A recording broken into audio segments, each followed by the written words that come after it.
Պարոն Սարգսյան, մի քանի հարց ունեմ ձեր նախագծի հետ կապված։ Դուք պայքարում եք խաղամոլության դեմ, ճիշտ եմ հասկանում։ Ես մի քանի ուղղություններով եմ պայքարում, այո, նաև խաղամոլության դեմ։ Հիմա եթե հարկը բարձրանում է, օրինակ ես օրինակ ամեն ամիս 300,000 տանում եւ կրվում եմ։ Հիմա եթե այդ մարդու հարկը բարձրացավ, դա ո՞նց է ինձ զսպում, որ ես իմ 300,000 էլ ամեն ամիս չկրվում։ Այսինքն քաղաքացուն ինչպես է զսպում այս։ Տեսեք, մենք մի քանի գործիքակազմով ենք գնում առաջ, առաջինը նախ բարձրացնում ենք հարկերը, ինչի մասին դուք նշեցիք, եւ երկրորդը ոլորտով սահմանափակումներ ենք մտցնում։ Ես նոր հանձնաժողովի նիստում նշեցի, որ առաջիկայում այդ փոփոխությունները պետք է անենք եւ որ միջև օպերատորի ուժի մեջ մտնելը լինեն մի շարք սահմանափակումներ, այսինքն աշխատողները չկարողանան իրենց վաստակած գումարի 20%-ից ավել վատնել վիրտուալ մոլախաղերում, այսինքն երբ նրանք հայտարարում են, որ ունեն տարեկան 1 միլիոն եկամուտ, չկարողանան 200,000 դրամից ավել խաղադրույք կատարել։ Եվ մի շարք նման այլ փոփոխություններ, որոնք ես նշեցրեցի, մի մասը արդեն ընդունվել են, մի մասը առաջիկայում կընդունվեն սահմանափակումների մասով։ Բայց դա այդ սահմանափակումներն ավելի առաջնահերթ չեն, հաշվի առնելով, որ հիմա մտնում ենք մետրո 10-ից գոնե 3-ի ձեռը տեսնում ենք, որ այդ խաղերը առաջնահերթ են, բայց քանի որ դեռևս չունենք խաղային օպերատոր, առաջիկայում մրցույթը պետք է տեղի ունենա, որի արդյունքում շահող ընկերությունը կստանձնի օպերատորի գործունեությունը եւ կսկսի կիրառել սահմանափակումները։ Քանի դեռ չունենք, վաղ է խոսել սահմանափակումների մասին։ Ցավոք սրտի դեռևս չունենք, չնայած որ 2022 թվականից կառավարությունը արդեն օրենքի նախագիծը կազմել եւ ուղարկել էր ազգային ժողով, նկատի ունեմ աշխատանքները այս մասով տարվել են, բայց դեռևս չունենք այն խաղային օպերատորը, որը պետք է կիրառի սահմանափակումները։ Մոտավոր ինչքան է սահմանափակումը, ունեք արդեն նախագիծը, թե ոչ, ինչպես եք պատկերացնում։ Արդեն ընդունված նախագիծը կա, թե ինչ սահմանափակումներ կան, ընդունված եւ ես հնչեցրեցի, թե ինչ սահմանափակումներ եմ առաջարկում, որպեսզի առաջիկայում ընդունենք։ Դրա մասին ավելի པարզ եւ ավելի մանրամասն ձեզ նաեւ կտրամադրեմ, եթե ցանկանաք կամ գրեք ինձ, ես սահմանափակումների մասին ձեզ կասեմ։ Հիմա կարող եք ասել։ Արդեն նշեցի, մեկը վերաբերվում է այն քաղաքացիներին, ովքեր աշխատավարձ են ստանում եւ գրանցում են իրենց եկամուտները, չեն կարող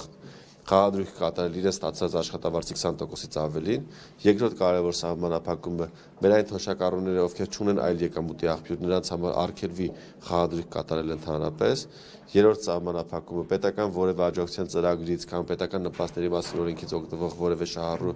կամ պետության համաֆինանսավորմամբ կամ ֆինանսավորմամբ կամ համաֆինանսավորմամբ որևէ աջակցության ծրագրից օգտվողը կամ սուբվենցիոն ծրագրից օգտվողը չկարողանա որևէ խաղադրույք կատարել եւ նաեւ մեր այն քաղաքացիները, ովքեր ծանրաբեռնված են վարկերով եւ նրանց վարկերով ծանրաբեռնվածությունը գերազանցում է իրենց եկամուտի 40%-ը, նրանք չկարողանան նույնպես խաղադրույք կատարել, այսինքն մի շարք սահմանափակումներ կան, որոնք արդեն իսկ մենք պատկերացնում ենք, որոնք պետք է կիրառվի, որպեսզի հենց օպերատորը մտնի ուժի մեջ, ամբողջ մեր բազան կարծում ենք մինչև տարվա վերջ։ Հույս ունենք, որ մինչև տարվա վերջ, եթե մինչև տարվա վերջ չլինի, բուկմեքերական ընկերությունների հարկային բեռը եւս կավելանա։ Այսինքն մենք օրենքը հիմա ընդունում ենք այն տրամաբանությամբ, որ եթե խաղային օպերատորը մինչև 2025 թվականի տարեվերջ չգործի, 2026-ից մեր խաղային ընկերությունները ավելի մեծ թուրքեր են վճարել։ Բայց օպերատորը դա պետությունը չպետք է ստեղծի։ Պետությունը պետք է անի, բայց կա կանխավարկած, որ ընկերությունները մշտապես խոչընդոտել են, սարվում են նրա համար, որ ընկերությունը ոչ թե խոչընդոտեն, այլ փորձեն օգտել, որպեսզի իրենց հարկային բեռը չավելանա։ Եվ այս Ես երկար խոսել եմ, կարող եք ես այլ հարց ունեմ։ Եվ այս դուք բերել եք այս փոփոխությունները, ճնշում եք ըստ էության այս խաղային ընկերություններին։ Ալեն Սիմոնյանը, Հրաչ Հակոբյանը, Էդուարդ Աղաջանյանը հաշտ են այս ամեն ինչի հետ։ Կներեք, դուք ինձ հարց եք տալիս իմ գործընկերների հետ կապված, ինչին կորեկտ չի պատասխանել։ Չէ, եթե խմբակցությունում չի քննարկվում մի նախագիծ քաղաքական աջակցություն է ունենում, նոր արդեն հանրայնացվում է։ Հիմա բոլոր թիմակիցներն Ես բոլոր թիմակիցներին միջև շրջանառության մեջ դնել եմ, մեյլով հայտնել եմ նախագծի մասին եւ որևէ մեկը որևէ այլ կարծիք կամ առաջարկություն կամ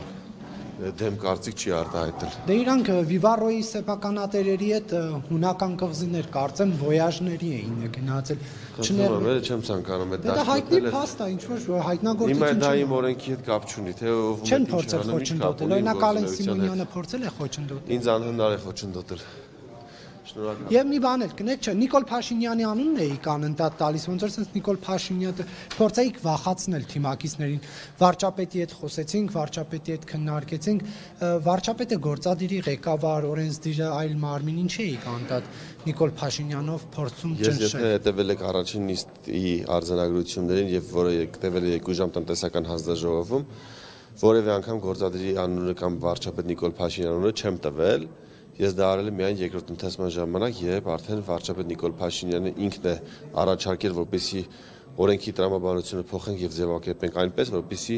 օրենքը ուժի մեջ մտնի անմիջապես, այլ ոչ թե 6 ամիս անց, եւ ես շնորհակալություն եմ հայտնել կառավարության ղեկավարին նման առաջարկի եւ պատրաստակամության համար, ինչի շնորհիվ արդեն ապրիլի 1-ից ամեն ամիս կունենանք մոտ $2.7 միլիոն հավելյալ պետական եկամուտներ։